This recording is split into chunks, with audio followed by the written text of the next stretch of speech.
मैं मीनाक्षी शर्मा, हिंदी प्रवक्ता, हिंदी कक्षा में आपका स्वागत करती हूँ। आज मैं आपके लिए कक्षा 12 की वितान भाग 2 से पाठ 2 जूझ का सार और कुछ महत्वपूर्ण प्रश्न की वीडियो लेके आए। तो शुरू करते हैं, ध्यान दीजिएगा। जूझ पाठ है जूझ और लेखक है डॉक्टर आनंद यादव। जूझ मराठी के प्रख्यात रचनाकार डॉक्टर आनंद यादव का बहुचर्चित एवं बहुप्रशंसनीय आत्मकथात्मक उपन्यास का एक अंश है। जूझ उपन्यास पर इन्हें 1990 में साहित्य अकादमी पुरस्कार प्राप्त हुआ। जूझ जो भी के मराठी शब्द से लिया गया है, ध्यान दीजिएगा। जो भी जूझ का साधारण अर्थ होता है जूझना या संघर्ष करना। यह उपन्यास बिल्कुल अपने नाम की सार्थकता को सिद्ध करता है। उपन्यास का कथानायक भी जीवन भर स्वयं से और अपनी परिस्थितियों से जूझता रहता है, संघर्ष करता रहता है। संपूर्ण उपन्यास कथानायक यानी कि आनंद यादव के आत्म संघर्ष को रेखांकित करता है। तो अब बढ़ते हैं कहानी के सार की ओर। कहानी यानी उपन्यास के सार की ओर। उपन्यास है जूझ। अब होता क्या है, ध्यान दीजिएगा। जूझ उपन्यास का जो कथानायक है यानी आनंद, उसको प्यार से उसके माता पिता आनंदा कहते थे। आनंदा अपने बचपन की स्मृतियों यानी यादों को उनमें खो जाता है और कहता है कि मेरा मन पाठशाला जाने के लिए बेचैन रहता था, परंतु मेरे पिताजी, यानी वो पिता को दादा कहता है, उसके दादा या उसके पिताजी कुछ भी कह सकते हैं, उसे पाठशाला जाने के लिए मना करते थे, उसे पाठशाला नहीं भेजना चाहते थे। क्यों? क्योंकि वो खेतों का सारा काम आनंदा से करवाते थे और स्वयं काम करना बिल्कुल पसंद नहीं करते थे। एक दिन जब लेखक अपनी माँ के साथ कंडे थापने में, कंडे यानी उपले जो पशुओं के, गाय भैंस के गोबर से बनते हैं जिनसे हम चूल्हा जलाते हैं, उपले, कंडे थापने में अपनी माता की मदद कर रहा था। उन्हें बाल्टियां भर भर के पानी ला के दे रहा था। माता उसमें वो कंडों में गोबर में घोल बना के और उसके उपले बनाकर दीवार पर लगा रहा था। तो कंडे थापते हुए अपनी माँ की मदद कर रहा था। तो उसने अपनी माता से कहा कि माँ, पाठशाला जाने का बहुत मन करता है। बेचारी माँ क्या करती, मजबूर थी। किसके हाथों? अपने पति, क्योंकि उसके पिता जो थे आनंदा के बहुत ही गुस्से वाले थे, वो उनसे डरती थी। शायद इसलिए कभी भी अपने बेटे की शिक्षा का समर्थन खुल के नहीं करती। फिर एक दिन फिर जब लेखक कह रहा है अपनी माँ को कि माँ, मेरा पाठशाला जाने का मन करता है, तो मेरी पाठशाला जाने की बात दत्ताजी राव सरकार से क्यों नहीं करती? दत्ताजी राव सरकार गांव के एक जाने माने प्रतिष्ठित व्यक्ति, जैसे हमारे गांव में सरपंच होता है और सब उसका मान सम्मान करते हैं, इसी प्रकार इनके गांव में जो सम्मानित और प्रतिष्ठित व्यक्ति थे उनका नाम था दत्ताजी राव सरकार। तो उसने अपनी माँ को कहा कि माँ, तो दत्ताजी राव सरकार से मेरी बात क्यों नहीं करती? क्योंकि गांव में सब उनकी बात मानते हैं और पिताजी भी उनकी बात मानते हैं, उनका सम्मान करते हैं। तो माँ ने कहा ठीक है, चलो मैं तुम्हारी पाठशाला जाने की बात को दत्ताजी राव से जरूर करूंगी। लेखक को लगा कि गांव में सिर्फ दत्ताजी राव ही ऐसे हैं जो मेरे पाठशाला जाने का सपना पूरा करवा सकते हैं। तो माँ दत्ताजी राव और के घर पहुंच गई अपने बेटे को लेके रात के वक्त और जाके फरियाद करने लग जाती है दत्ताजी राव से। क्या? कि माँ दत्ताजी राव को कहती है कि मेरा पति बिल्कुल कामचोर है, सारा दिन रखमाबाई के कोठे पर बिता देता है और खेतों का सारा काम आनंदा को करना पड़ता है। जिसकी वजह से वो पाठशाला नहीं जा सकता। ये सब सुनकर दत्ताजी राव सरकार को बहुत गुस्सा आया और उन्होंने माँ बेटे आनंदा और उसकी माँ दोनों को आश्वासन दिया कि वो उसके पिता अर्थात लेखक के पिता को समझाएंगे और उन दोनों को घर जाने के लिए बोल दिया। दोनों माँ बेटे घर वापस आ जाते हैं। अगले दिन दत्ताजी राव सरकार अपने बाड़े में आनंदा के पिता को बुलवाते हैं। एक प्रतिष्ठित और सम्मानित व्यक्ति द्वारा बुलावा कि वो उनसे मिलना चाहते हैं। सुनकर दत्ताजी राव का कि वो उनसे मिलना चाहते हैं, दादा बड़ा प्रसन्न हो जाता है। दादा यानी आनंदा का पिता, और बड़े शौक से बड़ी प्रसन्नता के साथ बाड़े की तरफ चल पड़ता है। जाता है, दत्ताजी राव सरकार को प्रणाम करता है। दत्ताजी राव पहले उससे बिठा इधर उधर की बातें करते हैं। इतनी ही देर में लगभग आधे घंटे के पश्चात लेखक भी दत्ताजी राव सरकार के बाड़े में आ जाता है पिता को बुलाने के बहाने। तो दत्ताजी राव उसे भी बिठा देते हैं आनंदा को और पूछते हैं, हे रे कौन सी क्लास में पढ़ता है तू, कौन सी कक्षा में पढ़ रहा है तू? तो आनंदा कहता है, जी 5वीं में पढ़ता था लेकिन अब नहीं पढ़ता। दत्ताजी राव सरकार कहते, क्यों?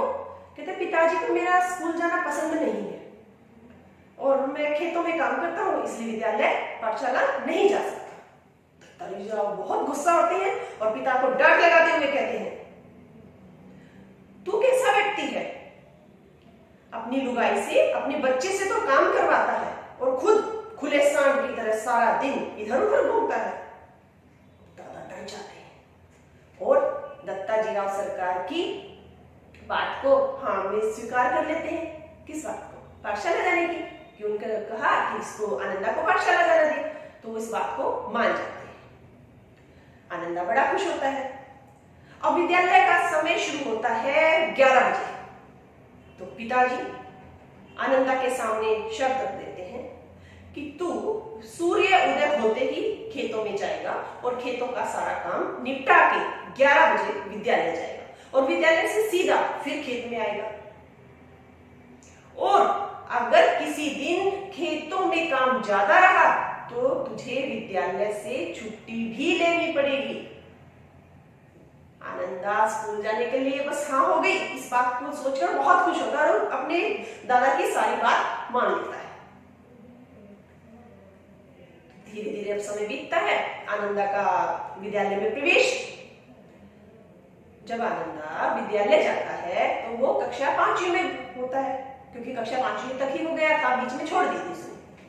तो विद्यालय जाकर क्या देखता है, पाठशाला जाकर, कि सारे बच्चे तो उससे बड़े बड़े हैं, बाकी बच्चे उससे बड़ी उम्र के हैं और वो उनसे सारे बच्चे आनंदा से छोटी उम्र के हैं, वो उससे उनसे बड़ी उम्र का है। क्यों? क्योंकि विद्यालय छोड़ देने की वजह से वो पीछे रह गया।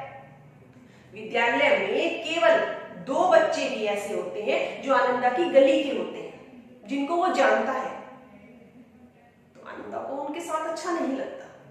आनंदा को बड़ा बुरा लगता है, पर उसकी मजबूरी, क्या करे, विद्यालय जाने में छोटे बच्चों के साथ उसे बैठना पड़ेगा, क्योंकि पढ़ाई तो बीच में रह गई थी, पढ़ाई उसने दोबारा से शुरू करी है। तो फिर वो धीरे धीरे मन लगाने की कोशिश करता है। लेकिन उसकी कक्षा के बच्चे बहुत शरारती होते हैं और उनमें एक सबसे शरारती बच्चा था चौहान, जो क्या करता था, कभी आनंदा की धोती खींचता, कभी उसके गमछे को उठाकर इधर से उधर फेंक देता, सारा दिन उसे परेशान करता। आधी छुट्टी होती है ना जब आप लोग खाना खाते हो, तो ऐसे ही जब आनंदा के पाठशाला में आधी छुट्टी होती तो भी सारे बच्चों से बहुत परेशान करते। आनंदा को बहुत बुरा लगता।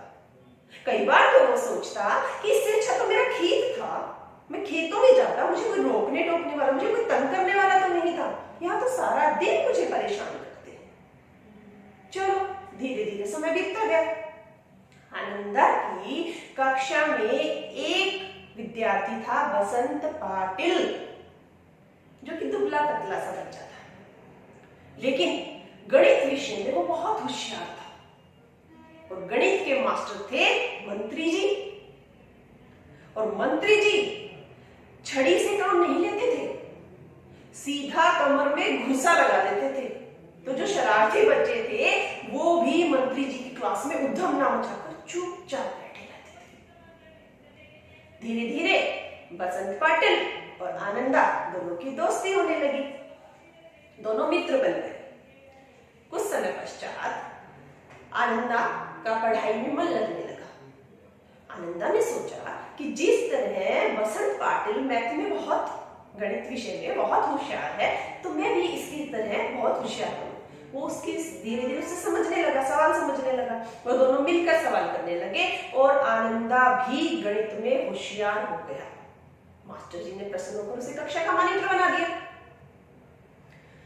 उसी विद्यालय में, पाठशाला में आनंदा के एक मराठी अध्यापक थे, मास्टर सोंदेलकर, जो कि उन्हें मराठी विषय पढ़ाते थे।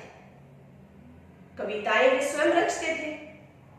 कविताओं में लय का, गति का, आरोह अवरोह का बड़ा ध्यान रखते थे। उन्हें सरस्वती जी का वरदान प्राप्त था। उनका कंठ बहुत सुरीला था और छंदों पर उनका काफी प्रभाव था। अर्थात उन्हें छंदबद्ध रचना करना बहुत अच्छी से आता था। और जब वो कविता की रचना करते तो स्वयं उसमें डूब जाते थे और कविता के साथ साथ अभिनय करना भी प्रारंभ कर देते थे। उन्हें अंग्रेजी की कविताएं भी कंठस्थ थी।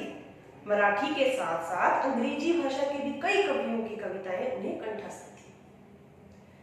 आनंदा बहुत प्रभावित होता है मास्टर सोंदेलकर से। वो सोचता है कि इतने अच्छे अध्यापक से बहुत किस्मत से मिले। जब मास्टर सोंदेलकर कविता पाठ करवाता तो आनंदा पूरी तन्मयता के साथ बड़े ध्यान से आंखों को, अपनी इंद्रियों को काबू में कर, श्वास रोककर बहुत ध्यान से अपने अध्यापक की द्वारा कही गई कविता को सुनता और हर छोटी छोटी चीज का, लय का, आरोह अवरोह का, गति का, ताल का बड़ा ध्यान रखता और उसी प्रकार रचना करने की कोशिश करता। धीरे धीरे आनंदा का मन कविता रचने में बहुत लग गया। उसका भी मन करने लग गया कि मैं भी कविताएं जैसे मास्टर जी करते हैं ऐसे मैं भी कविता रचूं। तो जब भी खेतों में जाता, खेतों में पानी लगाता, तो पहले उसे अकेलापन बहुत खटकता था, उसका मन नहीं लगता। उसे सोचता था कि वो बहुत बोरियत महसूस करता था कि मैं खेतों में अकेला बोर हो जाता, कोई मेरे साथ संगी साथी होना चाहिए। लेकिन अब कविता उसकी मित्र बन गई थी। कविता रचना उसे बहुत अच्छा लगने लगा था। तो जब भी खेतों में, क्यारियों में पानी डालता, पानी कब क्यारियों में भर जाता उसे पता ही नहीं चलता। क्यों? क्योंकि वो तो कविता सोचने में, लिखने में मस्त हो जाता। खेतों को, खलियानों को, जंगली फूलों को देखकर अब वो कविताएं रचने लगा। धीरे धीरे जब जैसे रविवार होता, रविवार को अगर किसी कविता की रचना कर लेता तो अगले दिन सोमवार को मास्टर जी को दिखाता। मास्टर जी उसकी कविता देखकर बहुत खुश होते, इसको शाबाशी देते। धीरे धीरे मास्टर जी सोंदेलकर के और निकट आने लगा आनंदा। वो उसके बहुत प्रिय अध्यापक बन गए और उनसे प्रभावित होकर रचनाएं रचना उसने प्रारंभ कर दिया। अब वो सारा दिन शब्दों के नशे में घूमता रहता और यही आनंदा बड़ा होकर डॉक्टर आनंद यादव अर्थात मराठी का प्रख्यात रचनाकार बना। तो बच्चों, आज आपने कहानी से क्या सीख ली कि मनुष्य को कैसी भी परिस्थिति हो घबराना नहीं चाहिए। हर परिस्थिति का मुकाबला करना चाहिए, संघर्ष करना चाहिए, उससे जूझना चाहिए, जैसे आनंदा ने किया। आनंदा ने संघर्ष किया पूरा और संघर्ष का फल क्या निकला कि वो एक सफल मराठी उपन्यासकार, रचनाकार, कथाकार बन गया और बहुचर्चित हो गया। तो ये थी जूझ कहानी का सार। अब मैं आपको कुछ महत्वपूर्ण प्रश्नों से अवगत कराती हूँ। जो अभी हमने सार पढ़ा है इसी से संबंधित ये प्रश्न है। मैं आपको इसका एग्जाम्पल थोड़ा थोड़ा उदाहरण देके बताती जाऊंगी और आप अगर अच्छे से सार को पढ़ लेंगे तो आपको प्रश्नों में कोई दिक्कत नहीं आएगी। कुछ बहुविकल्पीय प्रश्न भी बन सकते हैं, जैसे जूझ उपन्यास के लेखक कौन है, डॉक्टर आनंद यादव। शाबाश। आनंद यादव द्वारा लिखित बहुचर्चित उपन्यास का नाम क्या है? बोर्ड पे लिखा है ना, जूझ। जूझ मराठी के किस शब्द से लिया गया है? बताया था आपको, जो भी। Very good. जूझ गद्य की कौन सी विधा के अंतर्गत आता है? कौन सी? उपन्यास। Very good.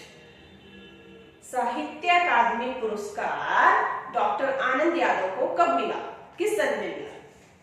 सन 1990। ठीक है। इसके बाद जो कथानायक है उसका संपूर्ण जीवन किस प्रकार व्यतीत होता है? संघर्षपूर्ण जीवन था उसका। ठीक है। कथानायक का नाम क्या है? आनंद यादव। उनके जो गांव में प्रतिष्ठित सम्मानित व्यक्ति थे उनका नाम क्या था? शाबाश, दत्ताजीराव सरकार। आनंदा अपने पिता को क्या कहकर संबोधित करता था? दादा। Very good. उनके जो गणित के अध्यापक थे पाठशाला में उनका क्या नाम था? मैंने बताया था, मंत्री। शाबाश। मराठी अध्यापक का क्या नाम था? मास्टर सोंदेलकर। Very good. गणित विषय में जो सबसे होशियार बच्चा था कक्षा में उसका नाम क्या था? बसंत पाटिल। Very good. कक्षा में जो सबसे शरारती बच्चा है, जो आनंदा को परेशान करता था, कभी याद है ना, कभी उसकी धोती को खींचता, कभी गमछे को इधर उधर फेंक देता, उसका नाम क्या था? चौहान। शाबाश। गली के कितने लड़के उसी कक्षा में थे जिनको वो जानता था? 2। Very good. और जो ये हमारा उपन्यास है ये किस शैली में लिखा गया है? आत्मकथात्मक। स्वयं द्वारा लिखा गया है ना, तो इसे हम कहेंगे आत्मकथात्मक शैली। शाबाश। Very good. ये थे कुछ महत्वपूर्ण पाठ के सार से संबंधित बहुविकल्पीय प्रश्न। अब हम बढ़ते हैं अभ्यास के कुछ महत्वपूर्ण प्रश्नों की ओर। शाबाश। तो देखिए, पहला प्रश्न है, ध्यान दीजिएगा।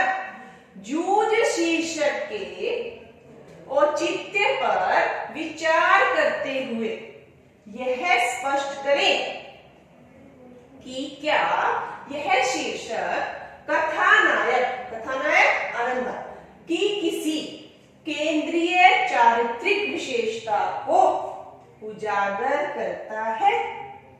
ध्यान दीजिएगा, जूझ शीर्षक। अब जूझ मैंने आपको बताया था, जूझ का साधारण अर्थ होता है जूझना या संघर्ष करना। तो उपन्यास अपने नाम की सार्थकता को सिद्ध करता है। उपन्यास का नायक संघर्ष करता है और अपनी परिस्थितियों से जूझता है और अंत में सफलता भी प्राप्त करता है। तो संपूर्ण उपन्यास कथानायक के संघर्ष को ही रेखांकित करता है। ये बातें लिखने के पश्चात आप इसमें जो मैंने अभी आपको पाठ का सार बताया है कि कैसे उसके पिता को स्कूल जाने के लिए मना करते थे, किस प्रकार उसका स्कूल में जाना, पाठशाला में जाना शुरू हुआ, दत्ताजीराव सरकार के बारे में, कुछ उसके गणित मास्टर और मराठी मास्टर के बारे में, ये कुछ बातें लिखकर और अंत में आप कर सकते हैं कि ये जो कथानक का जो शीर्षक है, जो इसका वो बिल्कुल कैसा है, पाठ के शीर्षक उसको सार्थकता प्रदान करता है। जूझ शीर्षक किसको बिल्कुल कथानायक की चारित्रिक विशेषता के आधार पर बिल्कुल सही सिद्ध होता है। ठीक है, आया समझ में? आगे बढ़ते हैं। स्वयं कविता रच लेने का आत्मविश्वास लेखक के मन में कैसे पैदा हुआ? स्वयं कविता रच लेने का, जब उसने आनंदा ने विद्यालय में प्रवेश किया था तो विद्यालय में मराठी पढ़ाते थे ना, मैंने बताया आपको। कौन पढ़ाते थे? मास्टर सोंदेलकर। तो वो कैसे थे? उनका अपनी कविता पर बहुत मतलब श्रेष्ठ अध्यापक थे। उनका गले एकदम सुरीला था, छंद, लय, सुर, ताल, कविता के आरोह अवरोह, इन पर उनका पकड़, विशेष पकड़ थी। तो बच्चे बहुत प्रभावित थे। अंग्रेजी की, मराठी की बहुत सी कविताएं उन्हें कंठस्थ थी, याद थी। तो जब लेखक आनंदा उनके प्रभाव में आया, उनके संपर्क में आया, तो वो उनसे बहुत प्रभावित हुआ। धीरे धीरे उसने भी छोटी छोटी चीजों को देखकर, खेतों को, खलिहानों को, जंगली फूलों को, गाय भैंसों को देख देख कर उसके मन में कविता लिखने की भावना जागृत हुई। इधर उधर के दृश्यों को देखा और धीरे धीरे उसमें कविता रचने लगा। और छोटी मोटी कविता लिख के जब अध्यापक को दिखाता तो अध्यापक उसे और भी अधिक प्रेरित करते, शाबाशी देते। तो जैसे ही उसने ये छोटी छोटी कविताएं खेतों के काम करते करते समय ये कविताएं लिखना प्रारंभ किया, तो उसके मन में आत्मविश्वास बढ़ गया और वो स्वयं कविता की रचना करने लगा। अब हम बढ़ते हैं अगले प्रश्न की ओर। तो अब बढ़ते हैं तीसरे प्रश्न की ओर। श्री सौंदेलकर के अध्यापन की उन विशेषताओं को रेखांकित करें जिन्होंने कविता के प्रति लेखक के मन में रुचि जगाई। ध्यान दीजिएगा, मास्टर सौंदेलकर की उन विशेषताओं को रेखांकित करें, यानी बताएं जिन्होंने लेखक के मन में कविता के प्रति रुचि जगाई। तो क्या क्या विशेषताएं थी उनकी, ध्यान दीजिएगा। नंबर 1, सबसे पहले सौंदेलकर जी जब भी कविता का अध्यापन करते, यानी कि कविता पढ़ाते, तो वो साथ साथ उसे गाया भी करते थे। गाने से कविता और अधिक रोचक बन जाती है और अधिक मजा आने लगता है ना। इसके बाद वे कविता को तो गाते थे, साथ साथ हाव भाव के अनुसार अभिनय भी करते थे। जो जो कविता में जैसा भी आता उसी के अनुसार अभिनय करना प्रारंभ कर देते थे। तो क्या होता, बच्चों को मजा आने लगता। जिस चीज में आप लोगों को अधिक मजा आता है, अधिक अच्छा लगता है, वो चीज आपको याद भी अच्छी से होती है और उसी में आपकी रुचि भी उत्पन्न होनी शुरू हो जाती है। ठीक है, नेक्स्ट है वो कविता को गाते समय हाव भाव, सुर, लय, ताल का पूरा ध्यान रखते थे, क्योंकि बच्चों यही चीजें होती हैं जो कविता को आकर्षित बनाती है, प्रभावपूर्ण बनाती है और पाठक और श्रोता को मजबूर कर देती है कि वो उसकी ओर आकर्षित हो। ठीक है, आगे बढ़ते हैं। वे कविताओं के साथ साथ बच्चों को उन कवियों के बारे में जिनसे उनकी मुलाकात हुई थी संस्मरण सुनाया करते थे कि मैं कैसे किस कवि से मिला और उनकी जो जो विशेषताएं थी, उनकी रचनाएं थी, उनसे भी बच्चों को अवगत कराते। और कभी कभी तो स्वरचित कविताएं भी बच्चों को सुनाया करते थे। तो ये कुछ ऐसी विशेषताएं थी जिन्होंने कविता के प्रति लेखक के मन में रुचि उत्पन्न की। ठीक है, आगे बढ़ते हैं अगले प्रश्न की ओर। कविता के प्रति ध्यान दीजिएगा, कविता के प्रति लगाव से पहले और उसके बाद अकेलेपन के प्रति लेखक की धारणा में क्या बदलाव आया? क्या बदलाव आया, ध्यान दीजिए। कविता की कुछ ऐसी विशेषताएं थी जो मैंने अभी आपको बताई, उसी से संबंधित ये प्रश्न आगे बढ़ता है। जो मराठी अध्यापक थे मास्टर सौंदेलकर, जो उन्हें कक्षा 5 में मराठी पढ़ाते थे, कविताएं पढ़ाते पढ़ाते मैंने अभी बताया था उसमें डूब जाते थे। उनके पास सुरीलापन तो था ही साथ छंदों का ज्ञान भी था। उन्हें मराठी के साथ साथ अंग्रेजी भाषा की कविताएं भी कंठस्थ थी और कविता सुनाते सुनाते उसके साथ अभिनय करना भी आरंभ कर देते। अभी मैंने उसकी विशेषताएं थी ना मास्टर जी की, उसमें आपको ये बातें बताई थी, ध्यान दीजिएगा। कविताओं में पूरी तरह डूब जाते थे लेखक। उनकी कविताएं बहुत शालीनता, तत्लीनता और बड़े ध्यान से सुनता था। वे अपनी आंखों को, कौन, लेखक, आंखों और कानों को पूरी शक्ति लगाकर, दम रोककर मास्टर जी के हाव भाव, आरोह अवरोह, गति यति, चाल और रसों का स्वादन करता था। लेखक खेतों में पानी लगाते समय मास्टर जी द्वारा बताए गए हाव भाव, आरोह अवरोह के अनुसार कविताएं गाया करता था। धीरे धीरे कब उस अभिनय भी करना प्रारंभ कर दिया। अभिनय करते करते कई बार तो कविताओं के साथ साथ नाचना भी शुरू कर देता था। कविताओं को के माध्यम से लेखक के मन में नई कविता पैदा करने का भाव पैदा। अब जो पहले अकेलापन, जो खेतों में पानी लगाता था ना, तो अकेलापन उसे बहुत खटकता था, बोरियत महसूस कराता था। लेकिन अब वो बदल गया, अकेलापन अब उसे अच्छा लगने लगा। क्यों? क्योंकि जब वो कविताएं गाता तो कोई उसे रोकने टोकने वाला नहीं होता था। खूब ऊंची ऊंची आवाज में कविताएं गाया करता था, साथ में अभिनय करता, नाचने लगता, तो उसका मन बड़ा प्रसन्न लगने लगा। तो कहने का भाव है कि कविता के प्रति लगाव से पहले उसे बोरियत महसूस होती थी, अकेलेपन से अकेलापन खटकता था, लेकिन कविता के लगाव होने के बाद उसकी अकेलेपन की धारणा बिल्कुल बदल गई। तब उसे अकेलापन बहुत अच्छा लगने लगा और ऊंची ऊंची आवाज में कविता गाने लगा, साथ में नाचने लगा, अभिनय करने लगा और ये अकेलापन अब उसे अच्छा लगने लगा। तो कह सकते हैं कि कविता के प्रति लगाव के बाद लेखक की अकेलेपन की धारणा बदल गई। ठीक है, तो ध्यान दो बच्चों, आज हमने जूझ उपन्यास का सार, उससे संबंधित बहुविकल्पीय प्रश्न और परीक्षा की दृष्टि से जो महत्वपूर्ण अभ्यास के प्रश्न हैं वो आज हमने किए। तो मैं आशा करती हूँ सभी विद्यार्थियों को ये वीडियो, इसके माध्यम से करवाया गया पाठ आपको बहुत अच्छे से समझ में आ गया होगा। तो इसी के साथ यहीं पर इस पाठ को समाप्त करते हैं और अगली वीडियो में मिलते हैं। तब तक के लिए नमस्कार।